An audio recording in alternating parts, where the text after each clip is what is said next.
안녕하세요. 오늘도 사연살롱을 찾아주셔서 감사합니다. 제주도에서 제2의 인생을 살고 있는 20대 후반 여성이에요. 호가 호위라고 하죠. 여우가 호랑이의 권세를 빌려 허세를 부린다는 뜻의 사자성어요. 설마 그렇게 꼴사나운 짓을 하며 사는 사람이 정말 있을까 했는데 신기하게도 정말 있더라고요. 그것도 저랑 아주 가까운 사람 중에 말이죠. 제가 이렇게 사연을 보내게 된 것도 바로 그 여우 같은 인간 때문이에요. 저에겐 한때 세상 무엇과도 바꿀 수 없을 만큼 사랑했던 사람이 있었어요. 동화 속 왕자처럼 모든 게 완벽한 사람은 아니었지만 적어도 제 눈에는 그 사람의 부족함마저도 흠으로 보이지 않는 그런 사람이었죠. 바로 제 남편이요. 남편은 저희 아빠가 운영하시던 회사의 영업부 직원이었어요. 사람은 좋은데 영업수완은 그리 좋다고 할 수 없는 사람이었죠. 솔직히 말하자면 영업수완이 영 꽝인 사람이었어요. 오죽하면 별명이 영업부 욕바지였겠어요. 우리가 처음 만나던 그날도 남편은 복도에서 상사한테 욕을 먹고 있었어요. 아빠를 만나러 회사에 들렸던 저는 그 광경을 보고 솔직히 조금 놀랐었죠. 다 큰 어른이 학교도 아니고 회사에서 저렇게 혼이나? 나 같으면 당장 관둔다. 저런 수모를 당하면서까지 회사에 다녀야 하나 생각했어요. 한참을 모욕적인 말을 퍼붓던 상사는 엘리베이터를 타고 가버렸어요. 그런데 글쎄 이 남자가 이미 닫힌 엘리베이터 문 앞에서 90도 직각으로 허리까지 숙여 인사를 하지 뭐예요.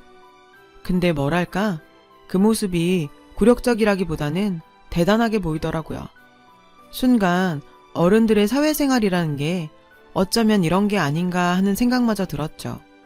순간의 화를 못 참고 뛰쳐나가는 건 쉽지만 굴욕적인 순간까지도 참고 버티는 건 어려운 일이잖아요. 그럼에도 많은 사람들이 가족을 위해 혹은 생계를 위해 오늘을 참고 견디며 살고 있구나. 그리고 그건 창피한 게 아니라 책임감을 아는 어른다운 행동이 아닐까 하고 말이죠. 한참을 그렇게 허리를 숙이고 있던 남편은 제 인기척을 느끼곤 도망치듯 사무실로 들어가 버렸어요. 그날 이후 남편의 그 모습이 뇌리에서 지워지지 않더라고요. 그래서 아빠 회사에 갈 때마다 영업부 앞을 어슬렁거렸죠. 남편과 정식으로 인사를 나눈 건 1년 뒤 제가 아빠 회사 홍보부에서 인턴 생활을 하면서부터였어요. 간부들을 제외하곤 제가 사장 딸인 걸 아무도 몰랐기 때문에 전 남들처럼 평범한 회사 생활을 할 수 있었죠. 남편과는 부서는 달랐지만 복도나 구내식당에서 종종 마주치곤 했어요. 남편은 절 기억 못하는 것 같았어요. 차라리 그 편이 낫죠. 어떻게 보면 남편한테 있어서는 남한테 보이기 창피한 순간이었을 텐데 그걸 제가 지켜본 걸 알면 제가 얼마나 불편했겠어요. 그러던 어느 날이었죠. 저는 사무실에 휴대폰을 두고 오는 바람에 뒤늦게 다시 사무실로 돌아와야 했어요. 근데 하필 사무실 문이 잠겨 있는 거예요. 보안과 직원도 안 보이고 난감하던 그때 영업부에서 남편이 나왔어요. 야근을 마치고 막 퇴근하던 참이었죠. 남편은 절 보고는 무슨 일 있냐며 다가왔고 전 자초지종을 설명했어요. 그러자 남편은 넥타이 핀을 빼선 능숙하게 문을 따주었죠. 그리곤 제가 휴대폰을 찾아 나올 때까지 문 앞에서 기다려주었어요. 인턴 생활 힘들죠? 그래도 지나고 나면 지금 하는 일이 많이 도움이 될 거예요. 송아름씨. 어머, 제 이름 기억하세요? 놀랐어요. 같은 부서도 아닌데 제 이름까지 알고 있더니. 그런데 그게 아니라 저 사원증에 알고 보니 제 목에 걸린 사원증에 떡하니 제 이름이 적혀 있더라고요. 전 그것도 모르고 제 이름을 기억하는 줄 알고 좋아했던 거죠. 어찌나 창피하던지 얼굴이 벌겋게 달아올랐어요. 그날 이후 남편과 전 복도에서 만날 때마다 안부를 물을 정도로 가까워졌어요. 그러다 퇴근 후 함께 밥을 먹거나 맥주를 마실 정도로 친해졌고 제가 인턴을 마치고 퇴사를 할 때쯤 우린 연인 관계로 발전해 있었죠. 2년간의 연애를 끝으로 우린 결혼을 약속했어요. 저는 더 이상 제 신분을 숨길 수 없었죠. 그래서 남편한테 솔직히 말했어요. 제가 사장 딸이라고요. 처음에 남편은 농담하지 말라며 웃어 넘겼죠. 하지만 저희 집에 인사를 드리러 가서 아빠를 보고는 그제야 많이 놀라더군요. 처음에 아빠는 반대를 하셨어요. 아빠 외엔 가족이 없다 보니 저한테 든든한 사람을 붙여주고 싶어 하셨죠. 아빠 회사를 이어갈 사람으로요. 솔직히 남편은 그럴 만한 능력이 되는 사람은 아니었거든요. 학벌도 그렇고 업무 능력도 많이 떨어지는 사람이었으니까요. 하지만 결국 아빠는 제게 져주셨죠. 제가 그 사람을 많이 사랑했거든요. 그렇게 우린 결혼을 하게 됐고 남편은 영업부 욕바지에서 하루아침에 신데렐라로 거듭나게 됐죠. 신혼집은 제 명의로 돼 있던 아파트에 꾸렸어요. 사실 남편네 형편이 그리 좋은 편이 아니었어요. 남편이 벌어서 홀 어머니와 여동생을 보살피고 있었으니까요. 이런 점도 아빠는 탐탁지 않아 하셨어요. 왜 안 그렇겠어요. 엄청난 재력을 가진 시대까지는 아니어도 딸 자식 힘들게 할 정도의 형편은 아니길 바라는 게 부모 마음이잖아요. 하지만 어쩌겠어요. 딸이 택한 길이니 어쩔 수 없었죠. 주변의 기우에도 불구하고 우린 행복한 결혼 생활을 이어갔어요. 남편과 시어머니, 시누이 모두 저한테 잘해주었거든요. 특히 남편은 나 하나만 바라보고 헌신적인 사랑을 쏟는 사람이었어요. 전 그런 남편을 많이 믿고 의지했고요. 하지만 남편의 회사 생활은 결혼 생활과는 달리 꽤 위태로웠죠. 결혼 이후 전무로 승진한 남편은 그 자리를 지킬 정도의 능력을 가진 사람은 아니었으니까요. 연이은 계약 실패로 회사에선 책임론이 불거지길 일쑤였고 그럴 때마다 저는 아빠를 찾아가 울고 짜며 위기에서 남편을 구해냈죠. 상황이 이렇다 보니 회사에서 남편의 입지는 점점 좁아졌어요. 그러던 어느 날이었어요. 인터넷에 아빠 회사가 부도 위기라는 기사가 떴더라고요. 협력업체의 도산으로 아빠 회사까지 흔들리게 된 거죠. 그 길로 전 친정으로 달려갔어요. 걱정이 돼서 가만히 있을 수 없었거든요. 가보니 아빠는 아무 일 없는 듯 정원수에 물을 주고 계셨죠. 그리곤 오히려 놀라서 달려온 저를 향해 내가 누구냐? 맨손으로 시작해 지금 이 자리까지 오른 사람이야. 아빠 그렇게 쉽게 안 무너진다. 그러니까 걱정 말고 돌아가. 시부모님 계신데 툭 하면 친정일에 나서는 거 아니다. 여전한 아빠 모습을 보자 안심이 됐어요. 그래, 아빠가 어떻게 읽은 회사인데 하루아침에 어떻게 되겠어? 전 그렇게 안일하게 생각하곤 돌아섰죠. 하지만 그때 이미 회사는 손쓰기 힘든 상황까지 내몰려 있었고 아빤 그 사실을 제게 숨기시려고 괜찮은 척 하신 거란 걸 나중에야 알 수 있었어요. 회사를 살리기 위해 아빠의 개인 재산을 몽땅 회사에 쏟아부으셨어요.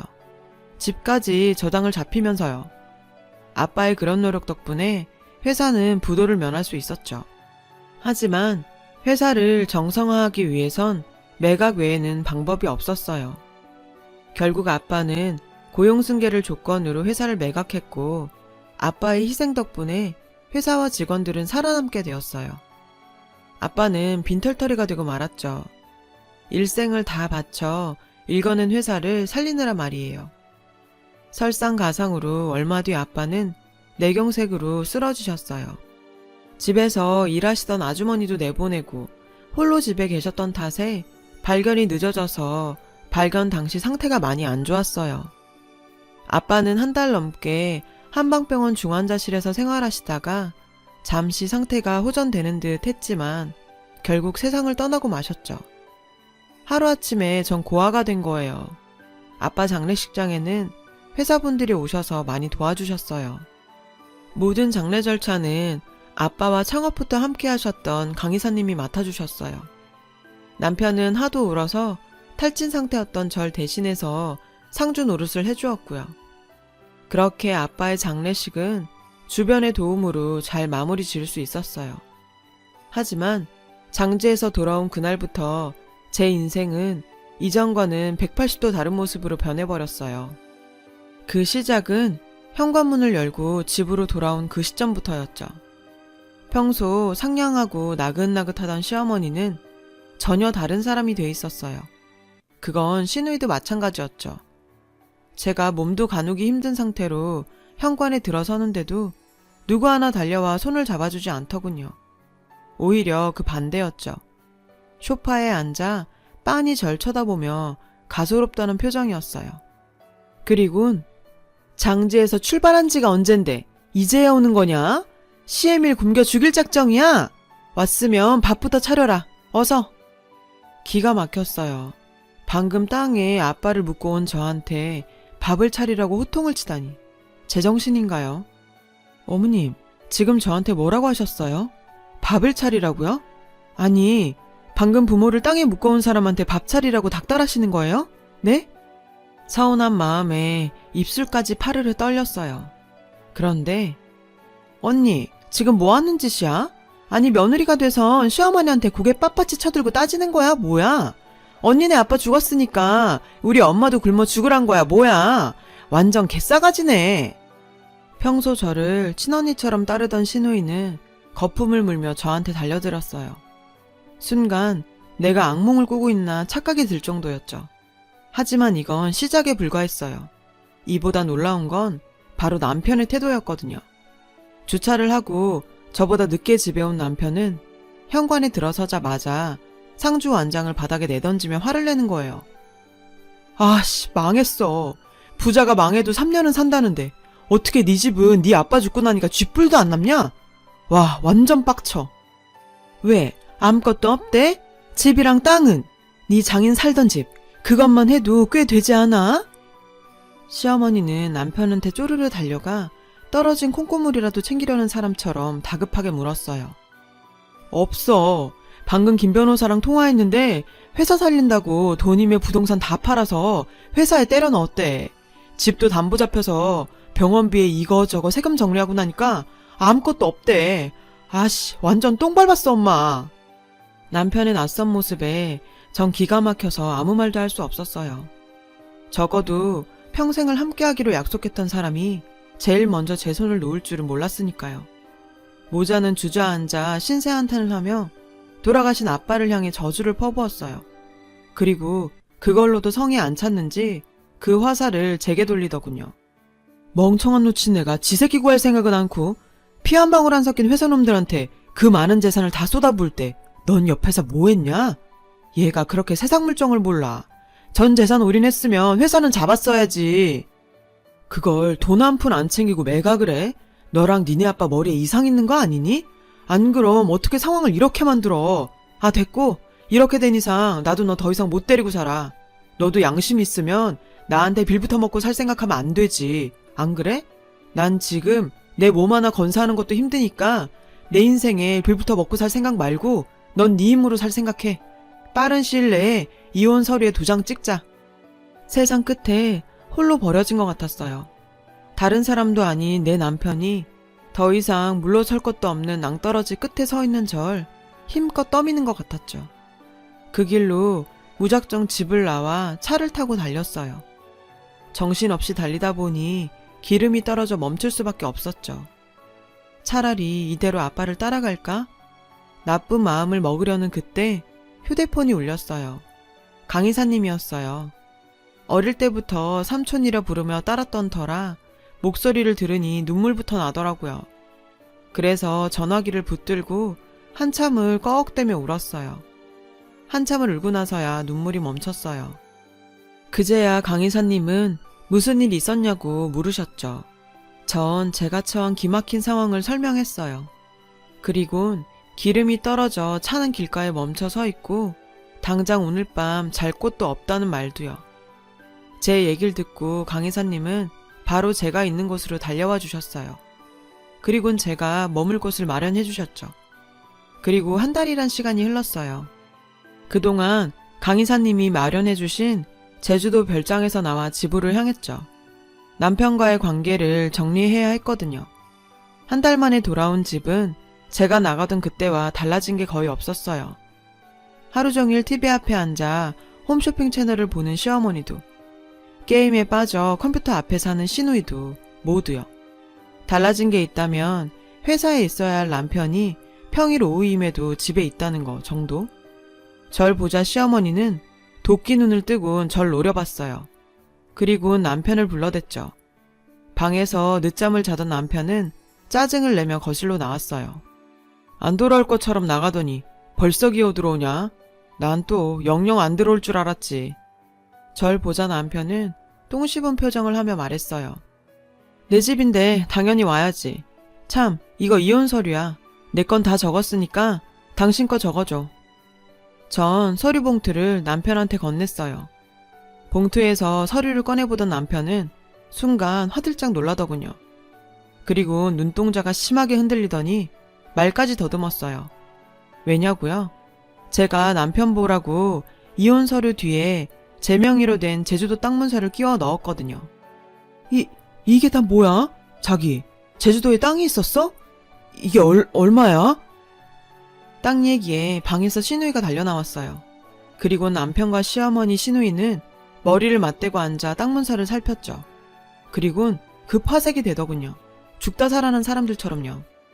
그리곤 순식간에 태도를 바꿔 예전의 모습으로 돌아왔죠. 아가, 지금껏 어디서 뭘 하다 이제 온 거니? 세상에, 피골이 상접한 거 봐. 그동안 밥은 제대로 먹고 다닌 거야? 에휴, 가여운 것. 친정아버지 그렇게 보내고 얼마나 힘들었니? 이제 다 잊고 과거는 훌훌 털어라. 안 좋은 기억은 후딱 터는 게 상책이다. 너 좋아하는 김치찌개 끓여줄 테니까 씻고 와라. 밥부터 먹자. 와우, 이건 뭐 아카데미 여우주연상은 따놓은 당상이겠더라고요. 근데 그건 시어머니뿐만 아니더라고요. 시누이랑 남편도 거의 동급으로 확 표정을 바꾸곤 예전 모습으로 변해 있었거든요. 이야, 연기파들 나셨네. 온 가족이 아주 아카데미 주연상감이야. 그렇게 죽일 듯이 발톱 세고 달려들던 사람들이 땅 문서 보더니 순한 양이 되셨네? 무슨 소리야. 우리가 언제 그랬다고. 전엔 자기가 워낙 정신 못 차리고 시리에 빠져 있으니까 냉혹한 현실 자각하라고 일부러 강하게 밀어붙인 거였지. 우리가 안 그랬어 봐? 자기가 지금처럼 정신 차렸겠나? 다 자기 위해서 악역을 자처했던 거라고. 근데 자기야, 이 땅 어디서 난 거야? 아니 겉보다 땅이 꽤 넓던데 팔면 얼마나 받을 수 있는 거야? 이 와중에도 남편은 땅에 눈독을 들이더군요. 글쎄, 못해도 40~50억은 되겠지? 근데 그건 자기가 알아서 뭐하게? 우리 이혼할 사이인데. 자기야, 오늘 중에 제출할 수 있게 얼른 이혼 서류 좀 작성해 줄래? 내가 당신들 쌍판대기를 보고 있자니 토가 쏠려서 말이야. 뭐? 야, 너 말 다 했어? 이게 아주 간땡이가 부었나? 땅 좀 생겼다고 아주 기고만장이구나 너. 그래, 이혼해줄게. 근데 그냥은 안 돼. 나 지난주에 회사에서 잘렸거든. 왠지 알아? 다 잘난 네 아빠 사위라서 미운 털 박혀서 잘렸어. 내가 너 때문에 인생까지 조졌는데 그냥 순순히 물러설 순 없잖아. 안 그래? 그래서 난 내 몫의 재산 분할은 확신이 받고 끝낼 생각이야. 마침 잘 됐다. 생각지도 못한 제주도 땅까지 생길 수 있게 됐네. 고맙다 야. 남편은 무척이나 만족하는 눈치였어요. 그건 시어머니와 시누이도 마찬가지였죠. 자긴 역시 한결같아. 회사 일도 더럽게 못해서 매번 회사에 노만 끼치더니 법에 대해서도 개뿔 아는 게 없구나. 재산 분할? 그래, 해야지. 근데 분할 대상의 재산은 결혼 이후에 생성된 거에 한해서라는 거 모르나 봐. 이 집이랑 차, 내가 결혼 전부터 가지고 있었던 거고, 제주도 땅? 이거 역시 우리 아빠가 내 몫으로 남겨준 거니까 자기한텐 전혀 권리가 없거든. 전부 특유재산이니까 말이야. 기억나지? 이 집에 신혼살림 차릴 때 자기가 들고 온 거. 별 볼 일 없는 이 몸뚱이랑 거머리 같은 네 엄마랑 네 여동생, 그게 다였어. 근데 난 네가 가져온 거 하나도 탐이 안 나서 말이야. 그냥 너 다 주려고. 우리 아빠가 현명했지. 언제고 네가 내 뒤통수 칠 거라고 강 이사님한테 이 땅 문서 맡기면서 그랬다더라. 잘 간직했다가 너랑 헤어질 때 주라고. 분명히 네가 자기 딸 홀딱 벗겨먹고 빈손으로 내쫓을 거 아셨던 거지. 그제야 상황 파악이 된 남편은 사색이 돼선 절 붙잡았어요. 자기야, 나 좀 용서해줘. 내가 잠깐 헷가닥 했었나 봐. 회사 잘린 충격으로 미친 짓 좀 했던 거야. 그러니까 나 좀 한 번만 봐주라. 응? 그래 아가, 이 애미가 이렇게 비마. 서운한 마음 평생 우리한테 풀면서 살아라. 평생 받아줄 테니 제발 용서해주렴. 그래요, 언니. 언니 원래 독한 사람 아니잖아요. 한 번만 다시 생각해줘요. 우리 이런 사이 아니잖아. 아주 가관이었어요. 세 사람이 제 발밑에서 손이 발이 되게 비는데 정말 역겹더라고요. 됐고, 피곤하니까 다들 이 집에서 나가주세요. 딱 1시간 여유 줄게요. 그 안에 구질구질한 당신들 짐 챙겨서 나가주세요. 알았죠? 이 시간 어기면 사람 부를 테니 각오하시고요. 전 안방으로 들어가 문을 걸어 잠궜어요. 남편과 시집 식구들은 미련을 못 버리고 방문 앞에서 용서해달라 애원을 해댔죠. 그렇게 1시간이 흐른 뒤 전 사설업체에 전화를 했고 업체 사람들이 도착해서야 남편과 그의 가족들을 집에서 끌어낼 수 있었어요. 그렇게 이혼 서류를 접수하고 전 서울집을 정리해서 제주도에 내려와 있어요. 복작되던 서울을 떠나 눈앞에 바다가 펼쳐진 제주도에 내려오고 나니 한동안 절 괴롭히던 두통이 싹 사라져 버렸어요. 그동안 내 아빠 등에 타서 호가호위하며 살았던 남편은 여전히 재취업을 못한 채 가족들과 뿔뿔이 흩어져서 현재 고시원에서 살고 있다고 하더군요. 결혼 전 가지고 있던 재산을 제 돈만 믿고 홀라당 유흥비로 탕진한 탓에 월세 보증금도 수중에 없었더라고요. 시어머니와 시누이도 몇 년간을 일도 안 하고 저희 집에서 보내주는 돈으로 먹고 살았으니 말 다 했고요.